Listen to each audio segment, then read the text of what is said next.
Et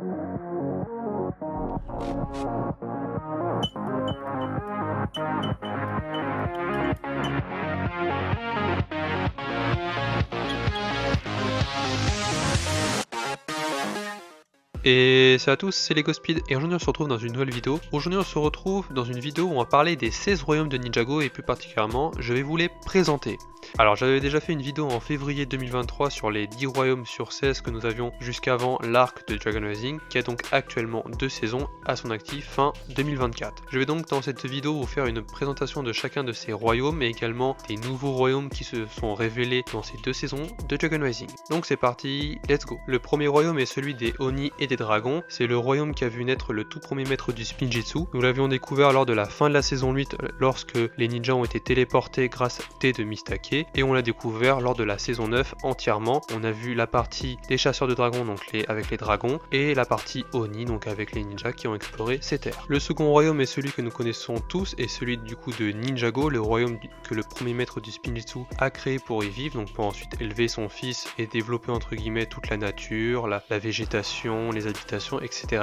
Donc c'est le lieu de la plupart des aventures de nos ninjas. Le troisième royaume est celui des ténèbres. Alors c'est le royaume des squelettes qu'on a vu dans l'épisode pilote, donc c'est l'un des tout premiers royaumes qu'on a vu au tout début de Ninjago. Donc c'est là où Lord Garmadon entre guillemets s'est fait bannir par son frère Wu grâce à la foudre et du coup c'est là où il a régné sur le peuple des squelettes lors de l'épisode pilote. Ensuite nous avons le quatrième royaume qui est le royaume de la folie. Ce royaume a été introduit quand Maître Wu est parti chercher Garmadon pour sauver du coup Lloyd, son neveu, qui était sous les mains de Pitor et du coup de tous les serpents. Mais nous avons revu récemment ce royaume, donc c'était une partie du royaume de la folie. On avait la partie de l'administration qui est du coup une partie du royaume de la folie. Donc faut pas identifier l'administration comme étant un royaume mais une partie du royaume de la folie. Donc c'est là où vivent les hommes rochers et les monstres bouts qu'on a vus dans la première saison de Ninjago. Mais ça a un peu évolué les graphismes au niveau des hommes cailloux. Donc je vous mets quelques petites images. Mais voilà pour le quatrième royaume. Passons ensuite avec le royaume des nuages, donc c'est le cinquième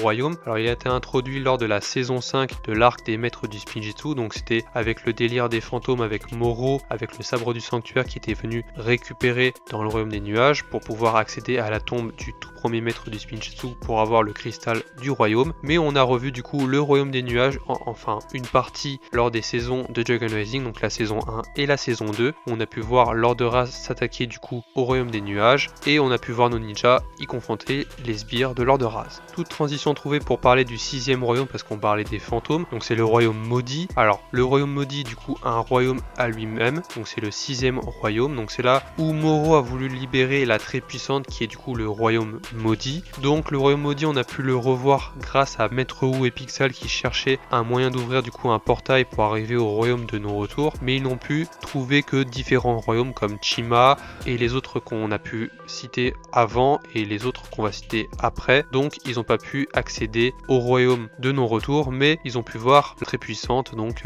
dans le royaume maudit. Après on reste du coup sur la saison 5 avec le septième royaume, donc c'est le royaume de Chima que je vous ai cité juste avant.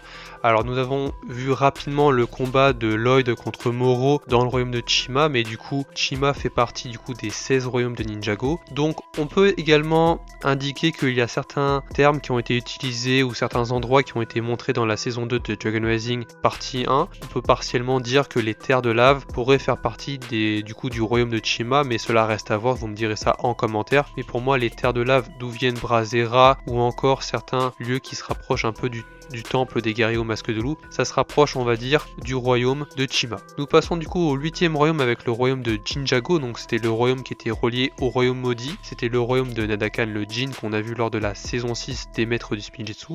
Donc les événements de la saison 6 étant effacés, on ne sait pas ce qui s'est produit pour le royaume de Jinjago, mais il fait partie du coup des 16 royaumes, donc c'est le 8e sur 16, donc voilà pour ce royaume. On continue chronologiquement avec le jour des âmes des disparus qui nous avait été révélé étant le royaume des âmes des disparus, là où se trouvent les âmes des personnes disparues, donc les personnes mortes qui ne sont plus parmi du coup les membres de famille de nos ninjas. Donc c'est le 9e royaume qu'on a dans les 16. J'en parlais précédemment et c'est le 10e royaume celui-là, c'est le royaume de non-retour. Donc il a été introduit pour la saison 11 quand Zayn a été banni par Asphira grâce à son sceptre et grâce au pouvoir du Spinjitzu interdit. Donc c'est un royaume qui est le dernier de la création, donc c'est vraiment le tout dernier que le premier maître du Spinjitzu a créé. Et donc voici pour le 10e royaume. Dès à présent nous passons façon dans de nouveaux royaumes qui ont été introduits dans les 2 saisons de Dragon Rising pour l'instant, donc les voici. Pour le 11e royaume, il s'agit du royaume d'Imperium, donc c'est un royaume qui était dirigé par une monarchie jusqu'à la fin de la saison 1 de Dragon Rising, donc c'était l'impératrice Beatrix qui régnait jusqu'à ce que les ninjas mettent fin du coup à ses plans. Donc depuis, la cité d'Imperium propose entre guillemets une paix durable, et donc ça fait partie du coup des 16 royaumes, donc c'est le 11e royaume, donc des terres fusionnées de Ninjago. On arrive du coup au 12e royaume qui est assez particulier car c'est l'endroit où se trouvent toutes les choses que l'on peut égarer et qu'on perd. C'est le royaume de la terre des égarés, donc c'est un lieu qui regorge de tout type d'objets et même de personnes, car on a pu voir lors de plusieurs épisodes du coup Geo le Gekul, donc un ami du coup maintenant de Cole, et également Squelette qu'on a pu développer par la suite dans la saison 2. Donc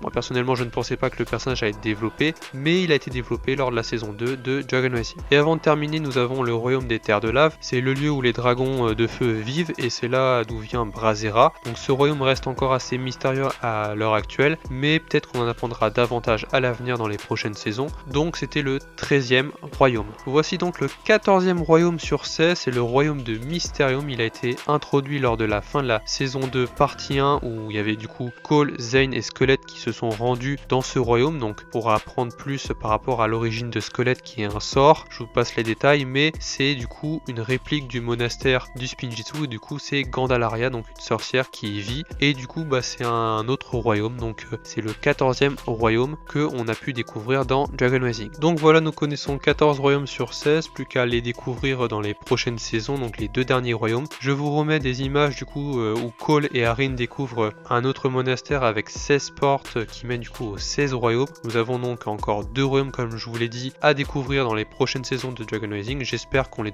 découvrira assez rapidement et qu'ils seront assez intéressants. Dites-moi en commentaire si j'en aurais oublié un ou deux, parce que ça compléterait du coup la vidéo. Sinon, voilà. Donc voilà, j'espère que la vidéo vous aura plu. Si c'est le cas, lâche un pouce bleu, partage et abonne-toi à ma chaîne si le contenu de ma chaîne te plaît. Et moi je vous dis c'était LegoSpeed. À la prochaine.